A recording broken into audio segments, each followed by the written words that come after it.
మాత్రం చిన్న అనౌన్స్‌మెంటు. ఈ వీడియోని స్పాన్సర్ చేస్తున్న వాళ్ళొచ్చేసరికి శాస్త్ర ఎడ్యుకేషన్ ఇన్‌స్టిట్యూషన్స్ వాళ్ళు. వీళ్ళ దగ్గరికొచ్చేసరికి మొత్తం టోటల్‌గా 5 కాలేజెస్ శాస్త్ర ఫార్మాస్యూటికల్ ఎడ్యుకేషన్ అండ్ రీసెర్చ్, శాస్త్ర ఫార్మాస్యూటికల్ సైన్సెస్ ఫర్ వుమెన్, శాస్త్ర college of pharmaceutical education and research centre. దీంతో పాటుగా శాస్త్ర ఫిజియోథెరపీ కాలేజ్ అయితే శాస్త్ర నర్సింగ్ ఎడ్యుకేషన్ ఇన్స్టిట్యూషన్స్ కింద అయితే వస్తాయి. సో వీటిలో వచ్చేసరికి B pharmacy, pharma D, M pharma, diploma, physiotherapy, BSc nursing ఈ కోర్సులకు సంబంధించి ఈ సీట్స్ అనేవి అవైలబుల్గా ఉన్నాయి. సో మీలో ఎవరైనా సరే ఖచ్చితంగా కూడా మీ వెబ్ ఆప్షన్స్లో కానీ అడ్మిషన్ ప్రాసెస్లో కూడా సో ఈ కాలేజ్ని పెట్టడానికి ట్రై అయితే చేయండి. బెస్ట్ క్యాంపస్ ప్లేస్మెంట్స్, దాంతో హాస్టల్ ఫెసిలిటీ, ఇంకా క్వాలిటీ ఆఫ్ ఎడ్యుకేషన్లోని వీళ్ళు చాలా ప్రామిసింగ్ అయితే ఉంటారు. హాయ్ ఫ్రెండ్స్, అందరూ ఎలా ఉన్నారు? ఇవాళ వీడియోలో వచ్చేసరికి బీఎస్సీ పారామెడికల్, లేకపోతే మనకి బీపీటీ, ఇంకా కాకపోతున్నట్లయితే మనకి నర్సింగ్ ఇలాంటి కోర్సులు ఉన్నాయి కదా. సో దాంతో పాటు మనకి ఈ ఏవైతే ఉన్నాయి కదా, సో ఎంబీబీఎస్ ఇలాంటి కోర్సులు అయితే మనకి తెలుసు కదా. సో ఇవన్నీ కూడా ఏంటంటే ఎంబీబీఎస్, బీడీఎస్, అలాగే నర్సింగ్, ఇంకా పారామెడికల్, బీపీటీ, సో ఇలాంటి రకరకాల కోర్సులు అయితే ఉన్నాయి కాబట్టి, సో ఎన్టీఆర్ యూనివర్సిటీలో ఒకవేళ మీరు కానీ ఎన్టీఆర్ యూనివర్సిటీలో కానీ టీఎస్ గాని అంటే టీఎస్ వాళ్ళు అయ్యుండి మీరు గాని ఏపీలో చదవాలనుకున్నట్లయితే మీకు సంబంధించి రూల్స్ ఏంటి అని చెప్పబోతున్నాననమాట. సో అయితే గుర్తుపెట్టుకోండి, మీరు డాక్టర్ ఎన్టీఆర్ యూనివర్సిటీ అనేది కాదు. సో మనం ఏంటంటే డాక్టర్ ఎన్టీఆర్ యూనివర్సిటీ వాళ్ళని బేస్ చేసుకొని ఎక్స్‌ప్లెయిన్ చేస్తాం అనమాట. కాకపోతే ఏంటంటే మాక్సిమం అన్నిటికి ఒకలాగే ఉంటుందన్నమాట. సో మీరు టీఎస్ వాళ్ళు అయ్యుండి, లేకపోతే మీకు టీఎస్‌కి సంబంధించి స్టూడెంట్ అడ్మిషన్ అయితే ఉండి, బట్ మీరు ఏపీలో చదవాలనుకున్నట్లయితే ఈ రూల్స్ అయితే మీకు క్లారిటీగా అయితే వర్తిస్తాయి. సో అసలు మీకిప్పుడు బీఎస్సీ పారామెడికల్ అడ్మిషన్స్ అయితే ఉండిపోయాయి కాబట్టి, సో అవి మాత్రమే మనకి ఇంకా లెఫ్ట్ అయితే అయిపోయాయి కాబట్టి, నేను మీకు పారామెడికల్, ఓకే. సో దాంతో పాటు బీపీటీ ఈ 2 కోర్సులకు సంబంధించి బేస్ చేసుకొని ఎక్స్‌ప్లెయిన్ చేస్తా అండి. టీఎస్ వాళ్ళు ఏపీలో ఎలా చదవాలి అని.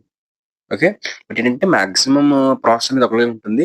ఇంకా ఎస్పెషల్ నర్సింగ్‌కి, ఇంకా బీడీఎస్‌కి, ఎంబీబీఎస్‌కి అదే విధంగా మనకి మిగతా ఏమైనా కోర్సులు ఉన్నట్లయితే వాటికి కూడా ఎంపీటీ, సో ఓకే. అలాగే ఎంఎస్సీ నర్సింగ్ కూడా సో మొత్తం బేసిక్‌గా ఒకలాగే ఉంటుందన్నమాట. సో లెట్ టాపిక్‌కి వెళ్ళిపోదాం. సో ఇక్కడ చూసుకున్నట్లయితే మనకి ఇక్కడ క్లారిటీగా నోట్ అయితే ఇచ్చారన్నమాట. సో ఏంటి అనుకున్నట్లయితే reservation in favour of local candidates అని చెప్పేసి అయితే మనకి ఈ సెక్షన్ అయితే వాళ్ళు ఇవ్వడం అయితే జరిగింది. సో ఓకేనా. ఇప్పుడు మనం ఏం చేద్దామంటే దీన్ని ఒకసారి క్లారిటీగా రివైజ్ చేద్దాం. అసలేంటి రిజర్వేషన్ ఫేవరెట్ కార్నర్స్ అని చెప్పేసి అయితే ఇచ్చారు కదా. సో అదేంటి అని చెప్పేసి మనం చూసుకున్నట్లయితే ముందుగా గుర్తుపెట్టుకోవాల్సిన విషయం ఏంటి అనుకున్నట్లయితే మనకి అడ్మిషన్స్ ఇంటూ 85% ఓకేనా. సో 85% ఎవరికి? ఏయూ రీజియన్ వాళ్ళకి, దాంతో పాటే ఎస్‌వి రీజియన్ వాళ్ళకి. ఓకే. సో ఏయూ రీజియన్ వాళ్ళకి, ఎస్‌వి రీజియన్ వాళ్ళకి మనకి అప్రాక్సిమేట్‌గా 85% సీట్స్ అయితే మాత్రం లోకల్ ఏరియా కింద ఏపీలోని ఏ ఎడ్యుకేషన్ ఇన్‌స్టిట్యూషన్ గానివ్వండి. అది మీరు ఏపీ ఈఏపీ సెట్ గానివ్వండి, లేకపోతే ఏపీ ఎంసెట్, ఇలాగ డాక్టర్ ఎన్‌టీఆర్ యూనివర్సిటీ, సో ఏ ఏ కౌన్సిలింగ్ తీసుకున్నా సరే ఏపీఎస్‌హెచ్ కానీ, డాక్టర్ ఎన్‌టీఆర్ యూనివర్సిటీ గాని, లేకపోతే ఇంకే వెబ్‌సైట్ అయినా సరే వాళ్ళు చేసే బేసిక్ థింగ్ వచ్చేసరికి వాళ్ళు 85% సీట్స్ అనేవి ఖచ్చితంగా లోకల్ వాళ్ళకే ఇస్తారండి. సో లోకల్ వాళ్ళ తర్వాత 85% తర్వాత మనకి అంటే టీఎస్ వాళ్ళకి 15% సీట్స్ అయితే మాత్రం వాళ్ళు అలొకేట్ చేస్తారండి. ఏ ఇన్‌స్టిట్యూట్‌లో అయినా సరే ఒక 100 సీట్స్ ఉంటే మీకు అందులో 15% సీట్స్ మాత్రం మీకు అవైలబుల్‌గా అయితే ఉంటాయి. సో మిగతా అన్ని కూడా వాళ్ళకేంటంటే వాళ్ళకి మేనేజ్‌మెంట్‌కి అలాగే కాంపిటెంట్ అథారిటీకి అయితే వాళ్ళు ఇవ్వడం అయితే జరుగుతుందన్నమాట. అలాగే ఇంకొక పాయింట్ ఏంటి అనుకున్నట్లయితే, ఇప్పుడు ఈ 15% సీట్స్ అయితే మనకి అవైలబుల్‌గా ఉన్నాయి గదా. సో దీనికి బోత్ ఏపీ వాళ్ళు పెట్టుకోవచ్చు, మళ్ళీ టీఎస్ వాళ్ళు కూడా పెట్టుకోవచ్చు. ఫర్ ఎగ్జాంపుల్ టీఎస్‌లో ఎవ్వరు పెట్టుకోలేదనుకోండి, అది ఏపీ వాళ్ళకి కూడా ఇవ్వడం జరుగుతుందన్నమాట. మీకు అర్థమైంది కదా. సో ఆ 15% సీట్స్‌కి ఓన్లీ టీఎస్ వాళ్ళే జాయిన్ అవ్వాలని లేదండి. వాళ్ళు టీఎస్ వాళ్ళు జాయిన్ అయితే టీఎస్ వాళ్ళకి ఇస్తారు. 15% సీట్స్ వాళ్ళ కేటగరీ కాబట్టి. బట్ ఇన్ కేస్ ఆ టీఎస్ వాళ్ళకి ఏంటంటే ఏపీలో ఒకవేళ ఆ టీఎస్‌లో ఎవరైనా జాయిన్ అవ్వకున్నట్లయితే సీట్స్ అనేవి ఏపీలో కూడా ఇచ్చేయడం జరుగుతుందన్నమాట. మరి అదే ఇక్కడ రాసిన మనకి పాయింట్ వచ్చేసరికి అదే ఒకటి చదువుకోండి ఒకసారి మీరు కూడా. అలాగే ఫస్ట్ పాయింట్ చూసుకున్నట్టయితే క్యాండిడేట్స్ ఆఫ్ ఓయూ రీజియన్ అని చెప్పి అయితే ఇచ్చారు. ఇక్కడ ఓయూ రీజియన్ అనుకున్నట్లయితే ఉస్మానియా యూనివర్సిటీ రీజియన్ అన్నమాట. అంటే మీరు ఇక్కడ హైదరాబాద్‌ని బేస్ చేసుకొని మొత్తం మీకు తెలంగాణ అని చెప్తారు. ఇక్కడ ఏపీలో వచ్చేసరికి ఏయూ రీజియన్ ఇంకా ఎస్‌వి రీజియన్ చెప్పి అయితే అంటారు. బట్ అంటే మనకి తెలంగాణ స్టేట్‌లో వచ్చేసరికి మొత్తం అందరిని కలిపి మనకి ఓయూ రీజియన్ కిందకి తీసుకోవడం జరుగుతుందన్నమాట. సో, అయితే ఇక్కడ ఈ ఓఈ రీజియన్ వాళ్ళు ఎవరైతే ఉన్నారో వీరు not eligible for paramedical technology అని చెప్పేసి అయితే క్లారిటీగా అయితే ఇస్తారండి.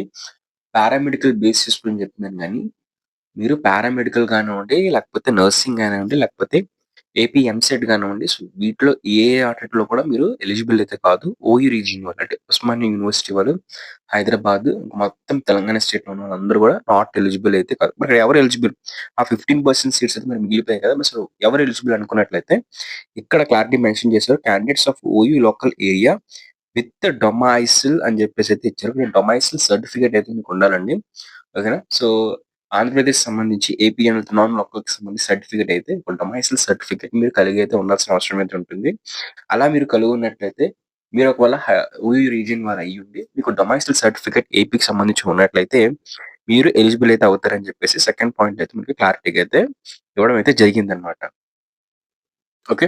సో, ఇప్పుడు మీకు క్లారిటీ వచ్చింది కదా! ఈ 15% సీట్స్ అనేవి టీఎస్ వాళ్ళకి ఎవరు ఎలిజిబుల్, ఎవరు ఎలిజిబుల్ కాదని మీరు డొమైసిల్ సర్టిఫికేట్‌ని మీరు ఆంధ్రప్రదేశ్ సంబంధించి రెవెన్యూ ఆఫీస్‌కెళ్లి తెచ్చుకున్నట్లయితే మీరు అప్లై చేసుకొని మీరు చదువుకోబోతున్నామండి. మాకు సీట్ అయితే అలాట్ అయితే అవుతుంది. సో, మేము చదువుకుంటున్నాం అన్నట్లయితే మీకు అడ్మిషన్ ప్రాసెస్‌కి సెల్ఫ్ రిపోర్టింగ్ ఎలాంటి ప్రాబ్లమ్ అయితే ఉండదు. మీరు హ్యాపీగా చేసుకోవచ్చు. మీరు సర్టిఫికేట్ అప్లోడ్ చేసుకుంటున్నప్పుడు కూడా మీకు ఆ సర్టిఫికేట్స్ అయితే అడుగుతారు. సో, మీరు అప్లోడ్ చేసిన తర్వాత మీ అప్లికేషన్ ఫార్మ్ అనేది యాక్సెప్ట్ అయితే అయిపోతుందన్నమాట. అలాగే దాంతో పాటు మనకి ఇంకొక ఇచ్చిన ఆప్షన్ ఏంటంటే ఇక్కడ నాన్ లోకల్ కోసం చెప్పారండి. ఇక్కడ ఎన్ఎల్ అంటే నాన్ లోకల్ అన్నమాట. సో, ఇక్కడ నాన్ లోకల్ అంటే మీకు అది టీఎస్ వాళ్ళ కోసం చెప్పాను ఇందాకలంతాను. సో, ఒడిస్సా ఓకేనా? తమిళనాడు అలాగే మనకి ఇంకా చూసుకున్నట్లయితే కొన్ని స్టేట్స్ అయితే ఉన్నాయి కదా! సో, మహారాష్ట్ర లేకపోతే ఇలాగ కర్ణాటక. సో, ఇలాగ ఈ విధంగా ఈ స్టేట్స్ నుంచి ఏంటంటే ఒకళ్ళు వచ్చారనుకోండి. సో, ఎవరైనా ఫర్ ఎగ్జాంపుల్ వచ్చి అక్కడి నుంచి ఇక్కడికొచ్చి చదువుకోవాలనుకున్నట్లయితే వెస్ట్ బెంగాల్ సో, అలాగా వాళ్ళేం చేయాలి? వాళ్ళకి సంబంధించి రిజర్వేషన్‌కి రూల్స్ ఎలాగున్నాయని కొంచెం చూసుకున్నట్లయితే మనకి నాన్ లోకల్ స్టూడెంట్స్‌కొచ్చేసరికి are not eligible for BSc paramedical local course అని చెప్పేసి అయితే ఇచ్చారు. సో, పారామెడికల్ కాదండి నర్సింగ్ కూడా మీరు ఎలిజిబుల్ అయితే అయిపోతారు. బట్ రూల్ ఏంటి? సెకండ్ పాయింట్ ఏంటి అనుకున్నట్లయితే non local candidates with domicile certificate or eligible for అని చెప్పైతే ఇచ్చారు. అంటే మీరు నాన్ లోకల్ క్యాండిడేట్స్ అని మీరు వేరే స్టేట్ అయినా సరే, డీఎస్ కాకుండా మీరు వేరే స్టేట్ అయినా సరే, అక్కడున్న మీరు ఇక్కడికొచ్చి డొమైసిల్ సర్టిఫికేట్‌ని అప్లై చేసుకోవాలి. సో, మీకు సంబంధించిన అన్ని డాక్యుమెంట్స్ అడ్మిషన్ ప్రూఫ్‌లు లాంటివి లేకపోతే మీరు ఏం జాయిన్ అవ్వాలనుకుంటున్నారో సంబంధించి కొన్ని డాక్యుమెంట్స్ చూపించినట్లయితే మీకు డొమైసిల్ సర్టిఫికేట్ అయితే రెవెన్యూ ఆఫీసర్ అప్లై చేసి మీకు ఇవ్వడం అయితే జరుగుతుందన్నమాట. మీ దగ్గరలోని మీ సేవలో కూడా లేకపోతే సచివాలయంలో కూడా ఎళ్లి మీరు అప్లై అయితే చేసుకోవచ్చు. మీకు ప్రాబ్లమ్ అయితే ఏమి ఉండదు. అలాగే ఇంకా లాస్ట్ పాయింట్ వచ్చేసరికి ఏంటంటే the non local candidates will okay. ఆహ్, 15% ఆఫ్ అన్‌రిజర్వ్డ్ సీట్స్ అని చెప్పైతే ఇచ్చారు. నాన్ లోకల్ క్యాండిడేట్స్ అనేవాళ్ళు 15% సీట్స్‌కి మాత్రమే అన్‌రిజర్వ్డ్ సీట్స్‌కి మాత్రమే ఎలిజిబుల్ అయితే అవుతారండి. బట్ ఏంటి అనుకున్నట్లయితే అదే ఏపీ వాళ్ళొచ్చేసరికి బట్ ఆ ఏపీ వాళ్ళొచ్చేసరికి ఆ 15% సీట్స్‌కి దాంతో పాటు 85% లోకల్ ఏరియా సీట్స్‌కి కూడా ఎలిజిబుల్ అయితే అవుతారు. నేను స్టార్టింగ్‌లో చెప్పిన పాయింట్ అది కూడానా. ఓకే. దీంతో పాటు మీరెవరైతే నాన్ లోకల్ స్టూడెంట్స్ ఎవరైతే ఉన్నారో సో, వాళ్ళు చదవాలనుకుంటారు కదా! వాళ్ళకి కావాల్సిన కొన్ని డాక్యుమెంట్స్ కోసం చూద్దాం అన్నమాట. సో, ఒకవేళ మీరు లోకల్ క్యాండిడేట్స్ కింద ఎవరొస్తారని చెప్పేసి డౌట్ అయితే ఉందండి. సో, నాన్ లోకల్ కిందేంటంటే వేరే దగ్గర చదువుకొని సో, ఇక్కడికొచ్చి ఇక్కడ చదువుకోవాలనుకుంటున్న వాళ్ళు లోకల్ డొమైసిల్ సర్టిఫికేట్ అప్లై చేసుకొని నాన్ లోకల్ స్టూడెంట్స్‌కి అయితే ఇద్దారు. లోకల్ క్యాండిడేట్స్ మీరు అవ్వాలనుకున్నట్లయితే మీరు 4 కన్సిక్యూటివ్ ఇయర్స్ అని చెప్పేసి ఎండ్ చేయాలి. ఓకేనా? సో, అంటే మీరు ఫోర్త్ ఇయర్‌లో జాయిన్ అయ్యి మానేసినా సరే కుదరదండి. ఫోర్త్ ఇయర్ కూడా మీరు కంటిన్యూయస్‌గా ఇక్కడే చదువుకున్నట్లయితే మీకు డొమైసిల్ సర్టిఫికేట్ అనేది అవసరమైతే ఉండదు. సో, మీరు నాన్ అదే లోకల్ క్యాండిడేట్స్ కిందైతే వస్తారు. నాన్ లోకల్ కిందైతే రారు. ఒకవేళ మీరు పుట్టినప్పటి నుంచి చదువుకుంటున్నట్లయితే ఇక్కడ ఏం ప్రాబ్లమ్ అయితే ఉండదు. సో, చెప్పానన్నమాట ఒక పాయింట్. So, okay. మీకు ఈ నాన్ లోకల్ సర్టిఫికేట్ అయినా, లోకల్ సర్టిఫికేట్ లోకల్ సర్టిఫికేట్ అంటే మీరేం అప్‌లోడ్ చేయాల్సిన అవసరం లేదు. మీకు బేసిక్‌గా ఆధార్ కార్డ్, ఇంకా క్యాస్ట్ సర్టిఫికేట్ అయితే ఉంటాయి కాబట్టి, సో, వాటిలో వచ్చాక మీ డొమైసిల్ సర్టిఫికేట్స్ కూడా అంటారు కాబట్టి, సో, వాటికి సంబంధించి ఏంటంటే మీరు అది డొమైసిల్ సర్టిఫికేట్ కూడా యాక్సెప్ట్ అయితే అవుతుంది. సో, మీకు ఎంఆర్‌ఓ లోకల్స్ సంబంధించి ఎవరైతే ఎంఆర్‌ఓ గారు ఉంటారో, సో, ఆయన మీకు లోకల్‌కి సంబంధించి సర్టిఫికేట్ అయితే ఇస్తారు. Local certificate. So, non local వాళ్ళకొచ్చేసరికి కూడా ఆ certificates, domain certificates, migration certificates అన్నీ కూడా ఎంఆర్‌ఓ గారి దగ్గరికెళ్లి అప్లై చేసుకున్నట్లయితే మీకు ఈజీగా అవైలబుల్ అయితే ఉంటుందన్నమాట. సో, ఇప్పుడు మైగ్రేషన్ సంబంధించి రూల్స్ చూసుకుందాం. సో, మైగ్రేషన్ సంబంధించి ఇవన్నీ రూల్స్ ఓపిక ఉంటే చదువుకోండి. సో, ఇప్పుడు స్క్రీన్ మీద చూపిస్తున్నాను. ఓకేనా? సో, ఇవి మొత్తం ఆ రూల్స్ అన్నమాట. ఒకసారి ఆపి స్క్రీన్‌షాట్ తీసుకొని చదువుకున్నట్లయితే మీకు ఈజీగా అయితే ఉంటుందన్నమాట. సో, నేను బేసిక్‌గా సింపుల్‌గా ఎక్స్‌ప్లెయిన్ చేసేస్తాను. సో, ఇదేంటి అనుకున్నట్లయితే మీరు 7 ఇయర్స్ ఓకేనా?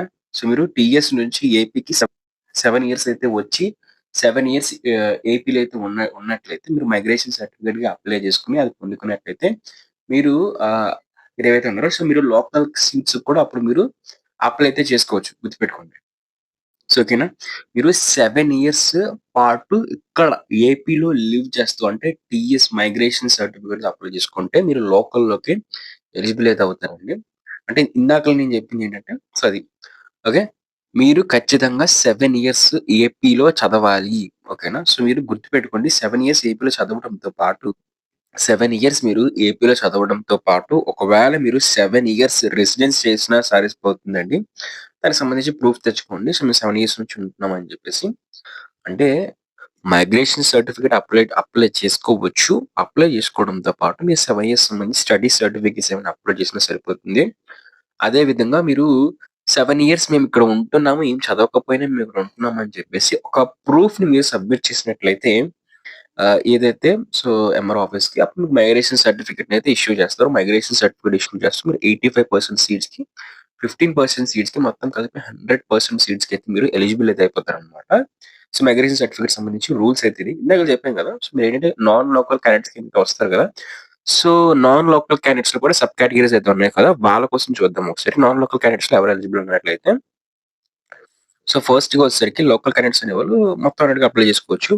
ఓకేనా? సో, మీరు 2 రీజియన్స్ ఎస్‌పీ రీజియన్ వాళ్ళైనా సరే, ఏయూ రీజియన్ వాళ్ళైనా సరే మీరు ఈ యొక్క ఆహ్, అప్లై చేసుకోవచ్చు. ఓకేనా? సో, నాన్ లోకల్ సీట్స్ కూడా మీరు అప్లై చేసుకోవచ్చు. Candidate who are residents for AP of total period of 10 years excluding period of outside అని చెప్పేసి అన్నారు కదా!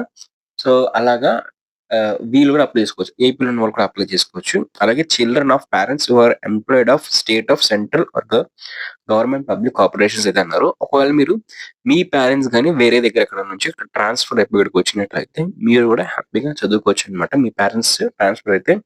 అదే విధంగా ఒకవేళ మీ స్పౌస్ మీ యొక్క హస్బెండ్ కానివ్వండి, లేకపోతే మీ యొక్క వైఫ్ గానివ్వండి ఇక్కడ చదువుకోవాలనుకుంటున్నప్పుడు మీకు అంటే మీ హస్బెండ్‌కి గాని ఓకే. మీ వైఫ్‌కి గాని ఇక్కడ పర్మనెంట్ సెంటర్ లేకపోతే స్టేట్ గవర్నమెంట్ సంబంధించి ఆహ్, జాబ్ గాని ఉన్నట్లయితే మీరు ఆ ఎంప్లాయ్‌మెంట్ డాక్యుమెంట్స్‌ని గాని మీరు సబ్మిట్ చేసినట్లయితే మీరు నాన్ లోకల్ క్యాండిడేట్స్ కిందైతే మీకు డొమైసిల్ సర్టిఫికేట్‌ని అయితే ఇష్యూ చేస్తారు. సో, మీరు కూడా ఆ ఒక ఎంప్లాయ్‌మెంట్ సంబంధించి డాక్యుమెంట్స్‌ని చూపించినట్లయితే మీకు వాళ్ళు కౌన్సెలింగ్ అది ఏ కౌన్సెలింగ్ అయినా కానివ్వండి. ఏపీ, ఈఏపీ సెట్ లేకపోతే మీకు NTR university, BSc nursing, paramedical so, ఇలా ఏ మెడికల్ కోర్స్ అయినా, ఇంజినీరింగ్ కోర్స్ అయినా సరే మీరు ఈజీగా ఎలిజిబుల్ అయితే అయిపోతారండి. ఫార్మసీ కూడా సో, సేమ్ రూల్స్ అయితే ఉంటాయి. ఓకేనా?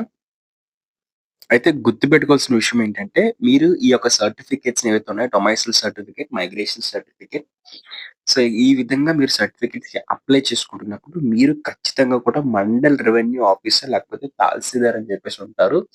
ఆ స్టేజ్‌లో ఉన్న వాళ్ళ దగ్గర నుంచి సర్టిఫికేట్ తెచ్చుకోవాలి. మీరు అంతకన్నా కిందన స్థాయి ఉన్న వాళ్ళ దగ్గర నుంచి అయితే ఖచ్చితంగా కూడా మీరు తెచ్చుకోకూడదు. ఎంఆర్ఓ గారెవరు ఉంటారో సో, మీ మండల్ రెవెన్యూ ఆఫీసర్ వాళ్ళ దగ్గర నుంచి సర్టిఫికేట్ అయితే తెచ్చుకున్నట్టయితే అది వాలిడ్ అయితే అవుతుంది. వేరే ఏ సర్టిఫికేట్ కూడా మీకు వాలిడ్ అయితే అవ్వదండి.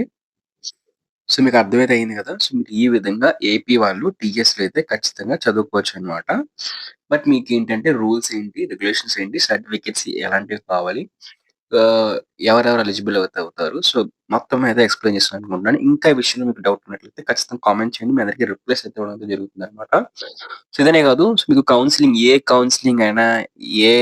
అయినా ఎలాంటిదైనా ఫీజ్ రీయింబర్స్‌మెంట్ అయినా ఏదైనా సరే ఏ డౌట్ ఉన్నా సరే కామెంట్ చేసినా సరే లేకపోతే మీకు ఇండివిడ్యువల్‌గా గైడెన్స్ కావాలనుకున్నట్లయితే ఫ్రీ అనమాట. ఇన్‌స్టాగ్రామ్‌కొస్తే ఇన్‌స్టాగ్రామ్‌లో ప్రాబ్లమ్ సాల్వ్ చేయడానికి ట్రై అయితే చేస్తాము. సో, ఇన్‌స్టా పేజ్‌ని ఫాలో అవ్వాలనమాట.